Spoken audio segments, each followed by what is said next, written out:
SSH version 1 has critical vulnerabilities that can expose your entire network, but here's the trap. One wrong command in Cisco iOS and you might think you've secured SSH when you actually haven't. Which command will enable SSH version 2 for logins? Router config has IP SSH version 2, router config line has version 2, router config SSH has version 2, or router config has SSH version 2. Option B, version 2 underline configuration is a distractor.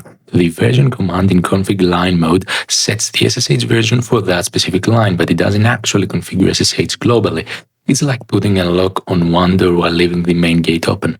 Option C uses router config SSH. Well, this configuration mode doesn't even exist in Cisco iOS. It's a complete fabrication. SSH configuration happens in global config mode and not some mythical config SSH mode.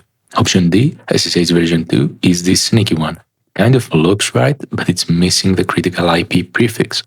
In Cisco iOS, SSH commands require IP SSH syntax. Without IP, the command is invalid. The correct answer is A. Router config has IP SSH version 2.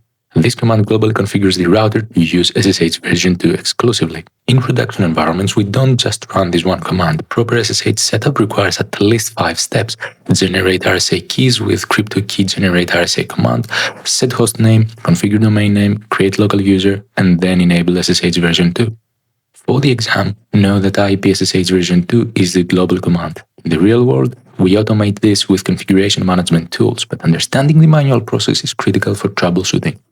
Master Cisco security commands with more than 2,000 free practice questions at command0.com. Link is in the bio.